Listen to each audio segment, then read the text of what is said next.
السلام علیکم ورحمۃ اللہ وبرکاتہ۔ دوستو، رمضان المبارک کے فرض روزوں کے علاوہ بھی دین اسلام میں کچھ ایسے خاص دن مخصوص ہیں کہ جن میں روزہ رکھنے سے بہت زیادہ اجر و ثواب ملتا ہے،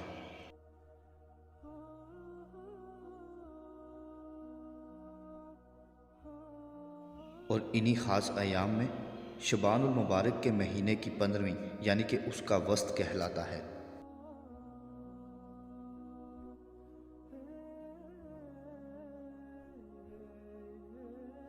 دوستو، شعبان المبارک کے وسط کے روزے کے متعلق بہت سی احادیث موجود ہیں، اور اسی کے ساتھ ساتھ شعبان المبارک کے مہینے میں بلکہ پورے مہینے میں روزوں کے متعلق بھی احادیث موجود ہیں، اور نہ یہ واجب ہے بلکہ یہ سنت ہے، جو رکھ لے بہتر ہے، اور اگر نہ رکھے تو کوئی اس میں حرج نہیں۔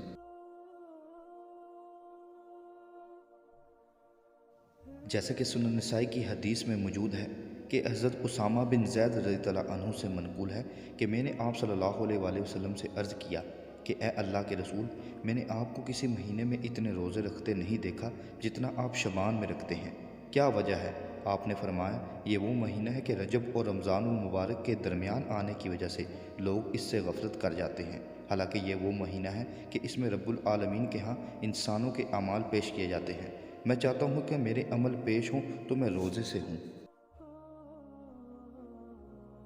اس حدیث سے واضح ہوا کہ آپ صلی اللہ علیہ وآلہ وسلم رمضان کے بعد شعبان کے مہینے میں کثرت سے روزے رکھا کرتے تھے، لیکن آج کچھ خاص ایام کو ہی عبادت اور روزے کے لیے مختص کر دیا جاتا ہے، جیسے کہ صحیح مسلم اور مشکوٰۃ المصابیح میں حدیث موجود ہے کہ حضرت ابو ہریرہ رضی اللہ عنہ سے، اور انہوں نے نبی کریم صلی اللہ علیہ وآلہ وسلم سے روایت کی، فرمایا، تم لوگ تمام راتوں میں سے جمعے کی رات کو قیام کے لیے خاص نہ کرو، اور دنوں میں سے جمعے کے دن کو روزے کے لیے خاص نہ کرو، سوائے اس کے کہ وہ ایسے روز کی تاریخ میں ہو جب تم میں سے کوئی اپنے معمول کے مطابق روزہ رکھتا ہے۔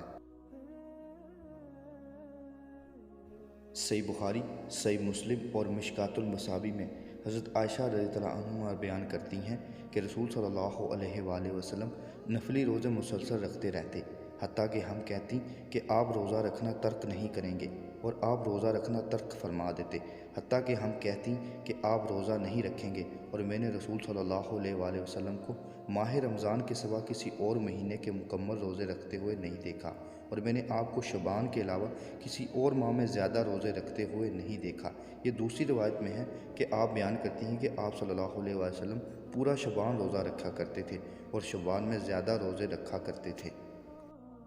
جیسا کہ اس روایت سے بھی ثابت ہے کہ آپ صلی اللہ علیہ وآلہ وسلم پورا شعبان روزہ رکھا کرتے تھے، اور دوسری روایت میں ہے کہ آپ صلی اللہ علیہ وآلہ وسلم شعبان کے مہینے میں کثرت سے روزہ رکھا کرتے تھے۔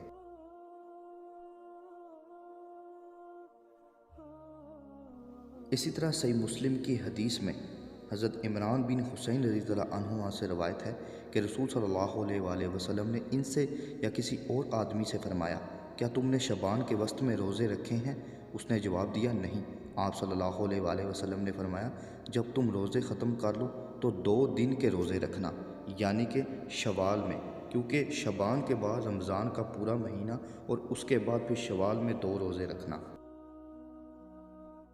اسی طرح صحیح بخاری، صحیح مسلم، جامعہ ترمذی اور مشکوٰۃ المصابیح میں موجود ہے کہ آپ صلی اللہ علیہ وآلہ وسلم نے فرمایا، تم میں سے کوئی شخص رمضان سے پہلے یعنی کہ شعبان کے آخری تاریخوں میں 1 یا 2 دن کے روزے نہ رکھے، البتہ اگر کسی کو ان میں روزے رکھنے کی عادت ہو تو وہ اس دن بھی روزہ رکھ لے،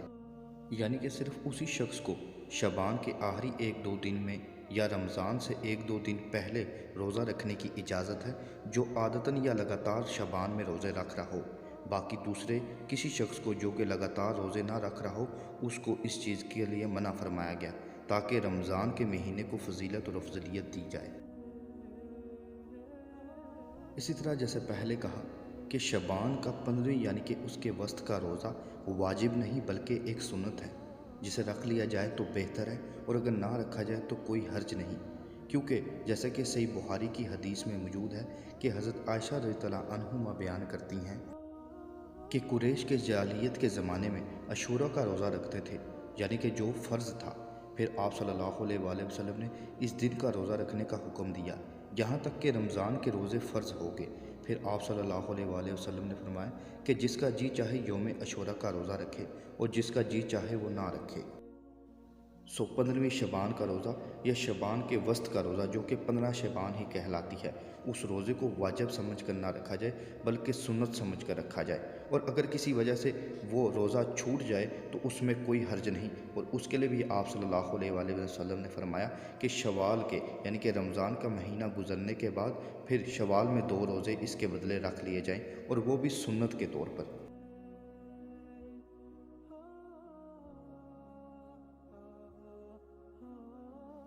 پہلے بھی صحیح مسلم اور مشکات المصابیح میں موجود حدیث کو بیان کیا گیا کہ ابن سیرین نے حضرت ابو ہریرہ رضی اللہ عنہ سے، انہوں نے نبی کریم صلی اللہ علیہ وآلہ وسلم سے روایت کی، فرمایا کہ تم لوگ تمام راتوں میں سے جمعے کی رات کو قیام کے لیے خاص نہ کرو، اور دنوں میں سے جمعے کے دن کو روزے کے لیے خاص نہ کرو، سوائے اس کے کہ وہ ایسے روزے کی تاریخ میں ہو جب تم میں سے کوئی اپنے معمول کے مطابق روزہ رکھتا ہو، یعنی کہ کسی بھی دن اور رات کو عبادت یا روزے کے لیے مختص نہ کیا جائے سوائے جن کے متعلق احکام دیا گیا ہے۔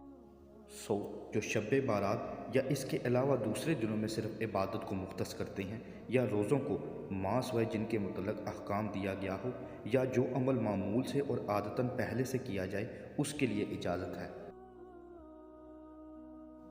یہ تمام تر احکامات اس لیے بتائے گئے کہ یہودیوں کی طرح صرف ایک ہفتے کے دن کو ہی عبادت کے لیے مختص نہ کر دیا جائے، بلکہ آج بھی یہ معمول بن چکا ہے کہ صرف جمعے کی نماز کو ہی معمول بنا دیا گیا ہے، اور باقی تمام تر ہفتے میں فرض نمازوں کو چھوڑ دیا جاتا ہے، اور اسی طرح دوسرے عقائد کو بھی۔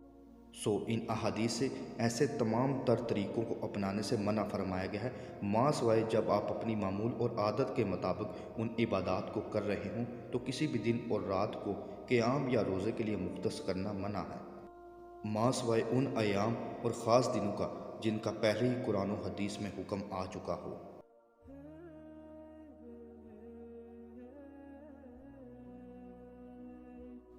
اللہ تعالیٰ سے دعا ہے کہ وہ ہمیں اپنے دین کو سمجھنے، اس پر عمل کرنے اور دوسروں تک پہنچانے کی توفیق عطا کرے، اور اللہ تعالیٰ سے دعا ہے کہ وہ ہمیں تمام ایسے گناہوں سے بھی بچائے جن کا ہم کو علم نہیں، اور ان تمام گناہوں سے بھی ہمیں بچائے جن کا ہم کو علم ہے۔